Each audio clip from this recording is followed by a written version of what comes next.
nhiều luôn, rất là nhiều cái mặc định luôn. Chảnh nè, chảnh thấy ớn, khinh người, coi mình ở trên cơ người khác, ăn bám ba mẹ, phung phí, có ba mẹ dọn sự nghiệp sẵn. Nó được vậy tại nó giàu. Thật ra là xin chào các bạn, chào mừng các bạn trở lại với Ngọc Thanh Tâm Official. Còn nếu đây là lần tiên các bạn đến với kênh Ngọc Thanh Tâm Official thì cảm ơn các bạn lựa chọn video này với 2.000 cái video ra ngoài kia. Tâm mới vừa đi chụp hình và quay phim về cho một cái campaign của một ngân hàng thì Tâm thấy rất là vui, rất là hào hứng để xem cái kết quả, thành quả lao động hôm nay của cả team như thế nào. Còn hiện tại bây giờ Tâm muốn làm cái video này về một chủ đề Tâm thấy cũng khá là hay, đó chính là những mặc định của các bạn về Rich Kid. Tâm mới đăng một cái ask lên Instagram của mình thì là các bạn gửi rất là nhiều cái mặc định của các bạn về Rich Kid hiện nay. Nói chung là Tâm hiểu vì sao các bạn có những mặc định đó, nhưng mà Tâm nghĩ hôm nay trong video này Tâm sẽ có thể nói chuyện thêm với các bạn, giải thích thêm với các bạn về những mặc định này và Tâm có thể confirm với các bạn là đúng hay không và vì sao lại có những mặc định như vậy. Thì trong lúc mà Tâm get unready thì Tâm với các bạn sẽ cùng nói chuyện với nhau nha. Rồi, bây giờ bước đầu tiên sẽ là tẩy trang nha. Chắc các bạn nếu mà xem nhiều vlog của Tâm trước đây là cũng biết cái quá trình tẩy trang của Tâm như thế nào rồi đúng không? Đầu tiên mình sẽ là đây, tẩy trang mắt. Bây giờ Tâm vô luôn nha. Cái đầu tiên đó chính là chảnh, rất nhiều luôn, rất là nhiều cái mặc định luôn. Chảnh nè, chảnh, suy nghĩ thời còn ấu nhi của em, chảnh thấy ớn, khinh người, mấy người đó thường hay chảnh rất nhiều cái chảnh. Và tiếp theo sau cái chảnh là khinh người thì sẽ có khinh người, coi mình ở trên cơ người khác, ăn xài phung phí, không biết coi trọng đồng tiền, không làm từ thiện. Ủa chắc có duyên. Ý là mặc định của những người khác về những người giàu thì là ý bạn này nói là như vậy là không có duyên, ý là như vậy chứ không phải là ý bạn ấy nói gì Tâm hết. Nói về chảnh thì Tâm có thể confirm với các bạn là có. Các bạn được gọi là rich kids hoặc là những bạn mà thành công thì ít nhiều là họ biết họ đang ở đâu các bạn. Một là họ biết họ đang ở đâu, hai là họ biết họ đang có gì, và ba họ biết họ là ai. Cho nên là họ có rất nhiều thứ hơn những người khác và họ có quyền được chảnh. Và đây cũng là cái mặc định của xã hội nữa các bạn. Các bạn có giờ nghe cái câu mà người ta hay nói là trời đúng rồi, nhà nó vậy nó chảnh là phải không? Hoặc là nó đẹp vậy nó chảnh là phải, chỗ nó học giỏi vậy nó chảnh là phải. Đó, cho nên là mặc định của xã hội cũng là những người nào mà có điều kiện hơn những người khác thì cũng được quyền chảnh. Đó là như vậy sao mà rich kids cảm thấy là điều rất là bình thường là chúng ta được quyền chảnh. Nhưng mà có một số người họ chảnh thiệt, nhưng có một số người cái cơ mặt của họ là cơ mặt chảnh. Có thể là cái cơ mặt của họ, họ mới vừa gặp bạn lần đầu tiên á, thì họ đôi khi họ không có thích cởi mở lòng mình ra để mà chơi với các bạn á. Không phải, xin lỗi nói gì không? Khi mà họ không cởi mở lòng ra để mà nói chuyện với các bạn, làm quen với các bạn á, thì gương mặt của họ rất là chảnh. Cho nên là đây, nói đâu xa, Tâm là một người có cơ mặt đó. Và Tâm nhận luôn là Tâm có, chứ không có gì phải chối cả. Nhưng mà khi mà Tâm bắt đầu mà Tâm cảm thấy thoải mái hơn rồi và Tâm cảm thấy là bạn cũng rất là dễ thương với Tâm, cũng rất là cởi mở với Tâm, thì Tâm ngược lại tôi cũng rất cởi mở với mọi người. Cho nên là nếu mà các bạn lần sau mà thấy rich kid nào mà mặt hơi khó ưa, các bạn thử tới các bạn nói chuyện với họ thử xem, thì Tâm nghĩ là khả năng cao đôi khi họ vẫn sẽ cởi mở ra để nói chuyện với các bạn, chứ cũng không đến mức mà phân biệt đến cỡ đó đâu. Thì từ cái câu này sẽ liên qua cái câu tiếp theo, đó chính là khinh người và thấy mọi người trên cơ người khác là có. Thật ra nha, cái này không phải là chuyện của rich kid không, mà của những bạn thành công sớm nữa. Cho nên Tâm mới nói là những người trẻ phải bản lĩnh dữ lắm, phải giỏi dữ lắm thì mới có thể có khả năng khiêm tốn khi mà họ thành công sớm. Các bạn nghĩ là cái chuyện khiêm tốn là cái chuyện dễ đúng không? Chỉ có dễ khi mà bạn thành công ở một cái độ tuổi khá chững chạc rồi, hoặc là bạn đã vượt qua được cái mức mà thành công lúc trẻ của bạn rồi thôi. Chứ còn khi mà những bạn nào mà đang còn trẻ mà họ thành công sớm á, thì Tâm nghĩ nó thiệt nha, Tâm thấy là 99% họ sẽ bắt đầu có những cái thái độ chảnh và thấy mình trên người khác. Cái này là Tâm confirm là có luôn. Hiếm có bạn trẻ nào mà thành công mà có thể có đủ được cái bản lĩnh và đủ nhận thức để mà nhận ra là mình cần phải khiêm tốn, rất khó lắm. Cho nên người ta mới gọi đó là tuổi trẻ đúng không? Tuổi trẻ thì hay nông nổi. Cái này Tâm không phải nói ra để mà biện minh là các bạn phải chấp nhận ở cái điều đó ở những rich kids. Rất là khó tránh trong cái việc mà chảnh, chỉ có cái là họ chảnh ở nơi nào và họ chảnh với ai thôi. Nhưng mà sẽ có một số bạn là biết chảnh đúng lúc đúng nơi. Nhưng mà ngược lại cũng tất nhiên cũng sẽ có những bạn chảnh mọi lúc mọi nơi. Nhưng mà cái chuyện mà rich kid, điện thoại nhắc Tâm đi ngủ đó. Nhưng mà cái chuyện mà rich kid chảnh á, Tâm nói các bạn là cái chuyện không thể tránh được. Ví dụ các bạn đi học đi, xong các bạn đạt được giải này giải kia, xong rồi các bạn về lớp lại hoặc là các bạn gặp bạn bè, các bạn cũng hơi có cái cảm giác là trời ơi, ta đây rất giỏi và ta đây hơn những người khác xung quanh một ít không? Là có đúng không? Tao nghĩ là cái này là các bạn phải confirm là có. Cho nên các bạn hãy dựa vào những cái cảm giác đó mà các bạn hãy suy ra là rich kid họ còn có biết bao nhiêu thứ khác dã man hơn như vậy thì chắc chắn là cái chuyện chảnh là chuyện bình thường rồi. Chỉ là họ có biết chảnh đúng lúc hay không thôi. Rồi bây giờ là Tâm sẽ tẩy trang bằng cốc dầu nha. Một thời gian rất là dài rồi thì Tâm sẽ sử dụng máy Foreo Luna Tui để rửa mặt. Máy Foreo Luna này là đã có rất là nhiều dòng rồi, từ dòng Luna tới dòng Luna 2 và bây giờ là tới dòng Luna 3. Và Tâm thấy Tâm đã có chắc cũng phải gần hết các đời của em này rồi đó. Ngoài em Luna này thì Tâm còn có rất là nhiều các em khác của Foreo nữa. Mà nếu mà các bạn có xem các vlog trước của Tâm, các bạn cũng thấy máy này là có thể sử dụng hàng ngày được nha. Đặc biệt là những ngày mà các bạn có make up. Bởi vì có make up thì các bạn cần phải rửa mặt sạch hơn rất là nhiều, và cái máy này sẽ giúp làm điều đó. Còn tay của bạn cũng sạch đó, nhưng mà không thể nào mà sạch bằng cái máy này đâu. Khi mà các bạn rửa mặt không sạch thì là nó sẽ dễ tích tụ bám vào trên da của bạn này, và nó sẽ ngày này qua ngày nọ, những cái lớp sần nó sẽ tích tụ là ở cái lỗ chân lông sẽ làm cho da của các bạn bị mụn ẩn nè, bị mụn viêm, lỗ chân lông to, hoặc là mụn đầu đen rồi đó, rất là nhiều vấn đề. Và khi mà các bạn có những cái vấn đề về da nhiều như vậy thì các bạn skin care lên nó cũng không có hiệu quả đâu. Tâm thấy cái máy này có thể sử dụng với bất kỳ các loại sữa mặt nào luôn, không có kén luôn. Chỉ trừ những cái loại mà từ đất sét này hoặc là có hạt, bởi vì như vậy nó sẽ rất là dễ làm hư cái đầu lông này. Đó, nói chung là cứ sữa rửa mặt nào mà các bạn thích xài, các bạn cứ xài bình thường, nó không có vấn đề gì cả. Thì đầu tiên là Tâm sẽ làm ướt mặt. Các bạn có hai cách để sử dụng nha. Một là các bạn có thể lấy từng cái này nè, các bạn ấy lên. Nói chung là các bạn ấy lên bao nhiêu sữa rửa mặt các bạn chấm lên. Hai là các bạn có thể tạo bọt và các bạn bôi sẵn lên mặt mình trước. Hai cách, các bạn thích làm sao các bạn làm, miễn sao là các bạn thấy thoải mái là được. Tâm mới thích cho thêm miếng nước để nó tạo thêm bọt thôi. Thì trước khi bạn xài, các bạn chỉ cần làm ướt máy nè. Và một điều rất là đặc biệt nha các bạn, đó chính là máy này chống nước. Mặc dù các bạn thấy là đây có một cái lỗ nè để mà cắm điện, nhưng mà nó chống nước hoàn toàn. Các bạn có thể thoải mái dậy dưới nước rửa thoải mái, không vấn đề gì cả. Và đây cũng là một trong những điểm mà các bạn có thể phân biệt được máy giả và máy thật nha. Những cái máy thật thì các bạn thấy là nó sẽ để hở vậy luôn nha. Mà các bạn đừng có sợ không bị giật điện đâu. Cái này là để thoải mái, không bị vấn đề gì. Nhưng mà những cái máy mà giả thì nó sẽ bịt lại. Đang nói về sạc thì là máy này các bạn chỉ cần sạc một lần và các bạn có thể xài chắc nửa năm không hết. Đây cũng là một cái khuyến cáo trước là các bạn đừng để mất dây sạc nha. Tại vì một năm mà chỉ cần sạc có 2-3 lần thì dễ mất dây lắm. Một số người bạn của Tâm cũng đã nói với Tâm là sạc ít quá mất dây đóng tiêu rồi, cho nên đó cũng là một cái khuyến cáo nho nhỏ. Các bạn hãy cất dây cẩn thận nha. Với cái máy này là các bạn chỉ cần kết nối với app một lần duy nhất khi các bạn mua về thôi. Sau đó các bạn cứ bấm và sử dụng, không cần phải mở app nữa. App là sẽ dành cho những cái khác, ví dụ như là massage nè, những cái máy mà nâng cơ của Foreo hoặc là máy UFO. Khá là nhiều loại rồi, nhưng mà khi mà Tâm ở nhà và Tâm sử dụng ban đêm thì Tâm sử dụng cái loại full size này. Cái mặt cọ nó lớn và cái lông nó cũng dài nữa, thì như vậy là nó sẽ rửa được dễ hơn, nó mềm hơn, nó bao quát được hết cái mặt Tâm hơn, và như vậy thì rửa cũng sẽ nhanh hơn. Nói về Foreo thì nói chung là đây là một trong những cái loại máy mà xịn nhất ngoài kia rồi. Cho nên hồi trước mà Tâm cho mẹ Tâm xài thử là mẹ Tâm định xu của Tâm luôn đó, mà không được đó các bạn. Rửa rất là nhanh bởi vì là nó sẽ có timer cho các bạn. Tức là ví dụ như này, nó thì các bạn nha, đây Tâm để ở trên da để cho Tâm rát quá luôn rồi đó. Và đây là nó sẽ có timer cho các bạn. Bởi vì các bạn rửa tới đây trước, 30 giây sau nó sẽ kêu, rồi các bạn rửa nó vô cái phần này. 30 giây sau các bạn chuyển qua đây, nó sẽ kêu tiếp, các bạn chuyển lên đây. Và khi kết thúc nó sẽ báo bằng 3 cái tiếng rồi thì nó sẽ các bạn dừng lại và máy tự dừng thôi, bạn không cần phải bấm dừng. Đó là cách Tâm rửa. Và khi các bạn rửa, bạn có thể làm khác đi, các bạn có thể làm trán chứ, làm má sau đó tùy các bạn, miễn là đủ 2 phút là được.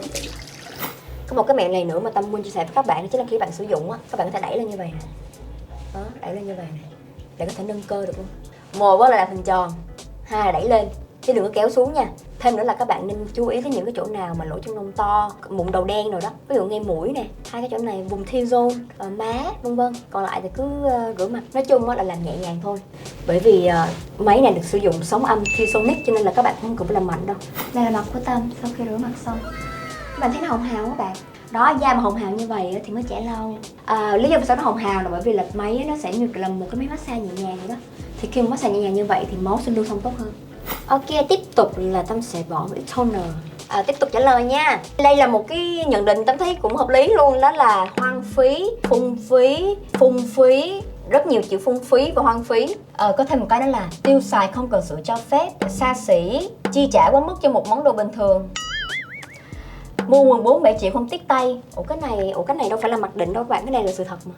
Cái này đâu còn là mặc định nữa, cái này là confirm. Và Tâm đã có 2 cái vlog về nó rồi các bạn. Mua đồ không cần nhìn giá. Nói về hoang phí, phung phí là có Có một số bạn, các bạn vừa hoang phí, vừa phung phí nhưng mà các bạn cũng biết kiếm lại tiền luôn. Tức là các bạn vừa biết là ok, mình sử dụng tiền như thế này á, là mình sẽ vẫn còn ở nhà rất là nhiều, nên các bạn vẫn cứ xài cái số tiền đó của bạn thôi. Nhưng mà bên cạnh đó các bạn vẫn biết ra đường để mà đi kiếm tiền lại.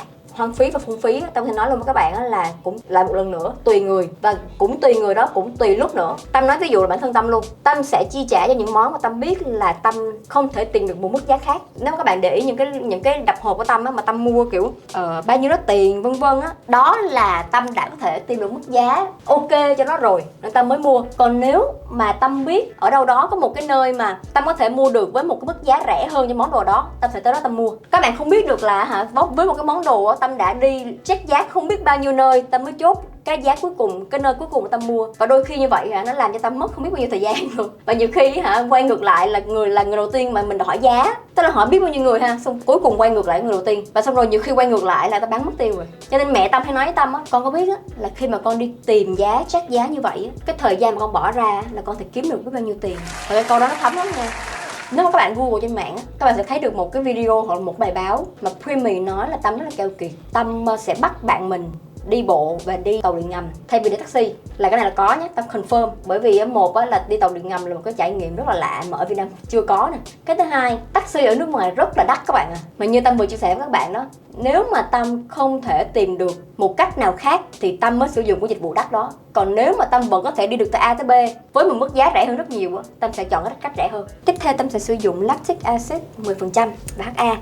Với câu hỏi tiếp theo chính là mấy bạn cứ bảo là rich kid cần gì phải học, cứ chơi đi rồi sau này được gia đình lo hết, ăn bám ba mẹ. Mấy rich kid em gặp toàn ỷ lại vào gia đình thôi, vậy thôi. Bọn nói nhờ cha mẹ mới giàu chứ có làm nghiệp gì đâu, quá là sai luôn.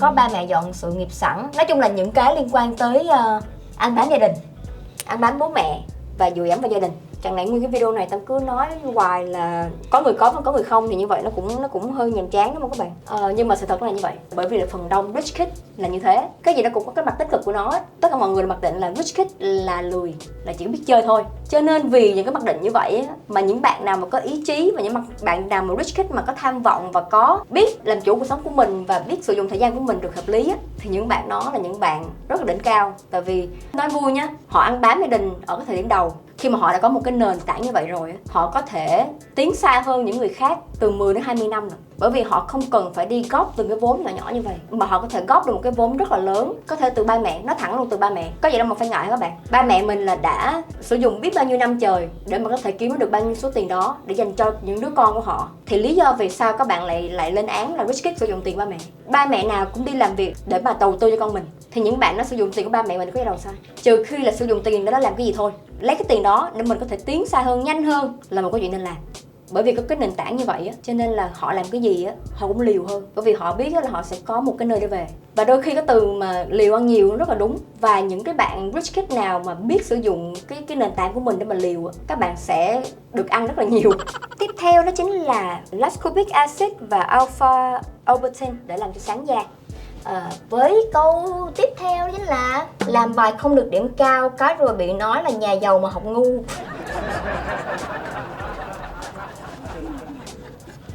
Nhà giàu học dở, khóc chị ơi, giàu là học dở, ăn chơi đua đòi. Em đang học trường quốc tế, có học bổng và bạn bè nói em là rich kid não ngắn, học dốt. Ok, giàu học dở hả? Thật ra các bạn ơi, các bạn nghèo á cũng các bạn học dở mà tại vì là các bạn nghèo học dở nhưng không ai để ý tới hay sao á, mà các bạn cứ để ý tới là giàu xong rồi là phải học giỏi. Nhưng mà lại có một cái cũng rất là mắc cười nữa, đó chính là khi mà Tâm học ở trường OMIT á, có một số bạn khi mà nhìn thấy Tâm cố gắng á, các bạn nó quay ra nhìn Tâm và các bạn hỏi Tâm là sao nhà Tâm như vậy rồi á mà Tâm cố gắng học quá ha. Rồi Tâm cũng không hiểu lý do vì sao lại có thể một cái câu hỏi được như vậy luôn á các bạn. Ủa là cứ nhà giàu là nghỉ học hả các bạn? Ví dụ mà bố mẹ có để lại cho bạn tiền núi, tiền tấn, tiền này nọ, thì nếu mà các bạn hàng ngày các bạn cứ lấy một miếng, các bạn cứ lấy một miếng, một ngày cũng hết thôi. Cho nên là các bạn phải, có thể là các bạn không thể làm giàu được hơn ba mẹ mình, nhưng ít nhất là những gì ba mẹ bạn làm ra các bạn phải biết giữ. Với những cái mặc định giàu là học dở là như vậy, thì khi mà Tâm cố gắng học thì sao các bạn lại thắc mắc với Tâm? Thắc mắc là cho Tâm học giỏi. Đó, này nói là Tâm vẫn chưa hiểu lý do tại sao lại hỏi Tâm câu hỏi như vậy. Tâm có biết một số bạn nhé, nhà rất giàu, các bạn rất đẹp và học rất giỏi luôn. Và có, còn những bạn, một số các bạn mà vừa này sorry nhưng mà vừa nghèo mà học vừa dở đầy. Cho nên các bạn đừng có những mặc định như vậy. Chỉ là những bạn đó có thể là bởi vì ít được chú ý hơn nên học có dở cũng ai biết. Đó. Có một cái này các bạn mới có nói gì? Có học bổng trường quốc thực tế mà bạn bè nói em nạo ngắn, học dốt hả? Kệ em ơi, miễn em học giỏi được rồi. Còn các bạn ấy, các bạn nói như vậy là nhiều khi do các bạn học dốt á, chứ không phải là do em đâu. Tiếp theo nghe, mọi người cứ bảo em rich quá, gu cao bởi vì chả với tới. Tâm có một câu chuyện thứ hai Tâm kể với các bạn nghe về cái ý này. Tâm có nói chuyện với một cô bác sĩ tâm lý, và bác sĩ tâm lý đó nói với Tâm một cái điều, chứ là Tâm đến bây giờ Tâm vẫn cảm thấy đó là một cái câu nói không nên nói với những người phụ nữ. Cô nói với Tâm là: con ơi, con như vậy đó, con cũng có vẻ bề ngoài, gia đình con như vậy, và con học giỏi và con có những cái nhu cầu như vậy, thì con nghĩ những người khác á, họ có dám đụng vô con. Tâm lại thấy vì sao là hỏi Tâm câu hỏi như vậy? Bởi vì khi mà hỏi Tâm như vậy á, thì có phải là ý cô nói là Tâm nên dở đi không? Và rất là nhiều, không phải một mình cô ở đâu mà rất là nhiều người khác nữa mặc định là trời ơi, một người phụ nữ như vậy hả thì ai dám đụng vô, trời ơi cao quá. Theo kinh nghiệm của Tâm thấy chỉ có những người đàn ông yếu đuối mới sợ những người phụ nữ mạnh mẽ thôi. Cho nên các bạn hãy cứ làm điều chuyện của các bạn. Nhưng mà nói gì nói, chứ vẫn phải duyên dáng, vẫn phải nói chuyện vui vẻ nha, chứ không phải là cứ mặc những cái mâm mà xong rồi cứ vẫn hy vọng người ta nói chuyện mình, không có nha. Ý là các bạn vẫn cứ vui vẻ, vẫn sống tích cực. Nhưng mà các bạn muốn cái gì, các bạn cần làm gì, các bạn muốn trau dồi điều gì á, các bạn có mục tiêu gì cao lớn trong sự nghiệp á, các bạn cứ làm đi. Sẽ có những người đàn ông phù hợp tới với bạn. Những người khác nói với bạn là bạn làm như vậy gu cao quá, không ai với tới á, nói thẳng luôn, những người đó yếu đuối hơn so với bạn. Tiếp theo, làm được gì cũng không ai công nhận, lúc nào cũng nói là vì có cha mẹ hỗ trợ, kiểu người ta nghĩ rich kid là useless. Thì đó, cái này tao mới vừa nói với các bạn luôn á. Cha mẹ hỗ trợ thì có sao đâu các bạn, cha mẹ làm ra tiền để giúp bạn mà. Cho nên đó, các bạn nói thiệt với các bạn chứ, ngày xưa Tâm nói với Thảo á: Thảo ơi, mẹ Thảo làm ra tiền á để cho Thảo xài á, Thảo mà không xài á là phụ lòng mẹ Thảo. Và từ cái ngày mà Thảo nghe câu nói đó của Tâm á, hình như Thảo giờ Thảo xài nhiều tiền hơn các bạn. Nhưng mà xài hợp lý nha, nói vậy thôi, nó vui vậy thôi, nhưng mà các bạn ngẫm lại đúng không? Ủa, ba mẹ làm tiền ra cho mình mà, mắc mới gì mà không dám xài. Và cái chuyện mà được ba mẹ confirm là không có ba mẹ thì sẽ không có ai giúp đỡ mình những bước đầu tiên, đó điều chắc chắn. Cho nên là các bạn đừng có ngại khi mà nói là có được như vậy vì ba mẹ của mình. Ở ngoài kia có biết bao nhiêu người có thể không được gọi là rich kid thôi, họ cũng là, nhưng mà họ là gia đình bình dân, họ là gia đình bình thường. Ba mẹ họ cũng sao, cũng bán đất để cho đi học đại học này, cũng bán xe để mà giúp lo cho con, làm này làm nọ, khởi nghiệp.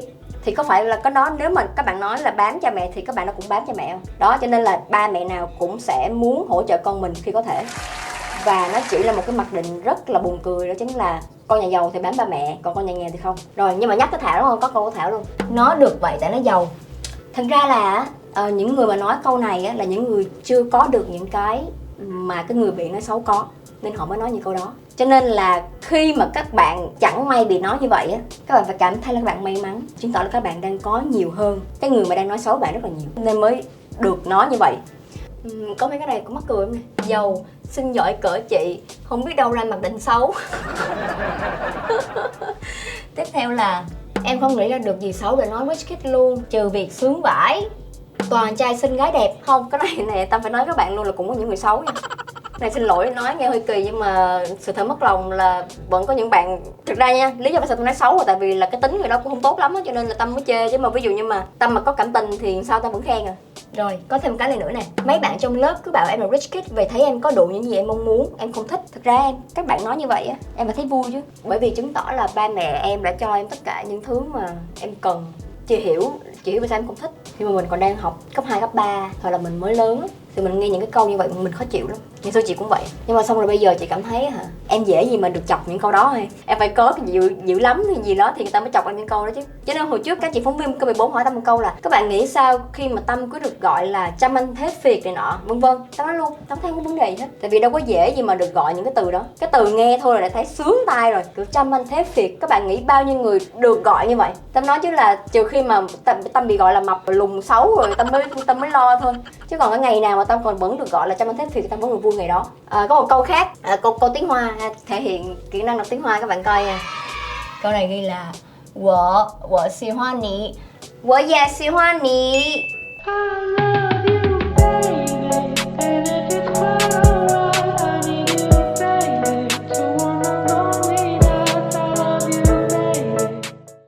Hết rồi.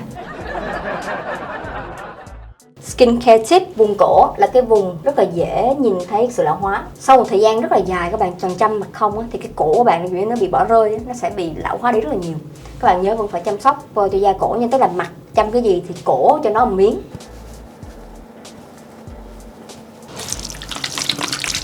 Bây giờ Tâm sẽ connect vô để Tâm sử dụng cái mặt sau này nha. Mặt sau này là mặt massage. Đó, xong rồi Tâm chọn Luna 3.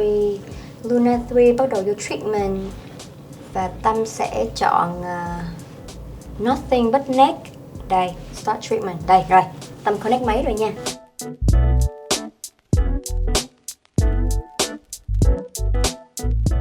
Next, glide Luna 3 down the outside of the neck towards the shoulder. Đó, các bạn cứ làm theo vậy thôi. Nó cứ hướng dẫn hết. Press device against center of lower neck and then move upwards with pressure. Các bạn có thể sử dụng cái chế độ này ở nhà trong những khi mà các bạn sợ đi ra ngoài đường mà chẳng may bị Covid rồi đó, thì các bạn có thể sử dụng những cái máy này ở nhà nha, rất là tiện lợi. Vừa rồi là những cái mặc định cũng nói thiệt với các bạn là Tâm phải confirm là cũng vừa đúng mà cũng vừa mắc cười thiệt. Tâm hy vọng những cái Tâm mới vừa trò chuyện với các bạn sẽ giúp cho các bạn có một cái nhìn nhận sâu hơn và một cái nhìn nhận bao quát hơn về những con người được mang danh Rich Kids. Nếu các bạn có thêm những mặc định gì hoặc là những cái ý kiến gì về những gì tôi mới vừa chia sẻ, các bạn để lại dưới comment cho Tâm biết nha. Còn bây giờ thì các bạn đừng quên like video này cho Tâm, bấm subscribe kênh Ngọc Tâm Official và bấm cái chuông để nhận thông báo mỗi tư và thứ năm hàng tuần khi Tâm ra video mới nha. Cảm ơn bạn.